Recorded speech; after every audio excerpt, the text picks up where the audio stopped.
Welcome to a Foxy Tech Tips tutorial on downloading extra resources and maps on PubG Mobile. If you find this tutorial helpful, please consider subscribing to my channel and liking the video. From the main dashboard, tap the up arrow button on the bottom right to open the menu, and then select Settings.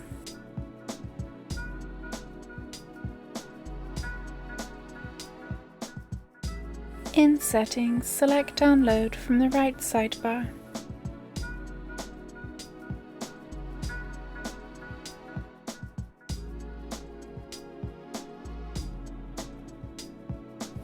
Here you can see the available resource packs available to download.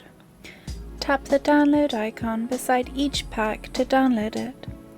Tap the Map tab and the separate resource tabs to see any maps or other resources available to download. Tap Download All to download all maps at once.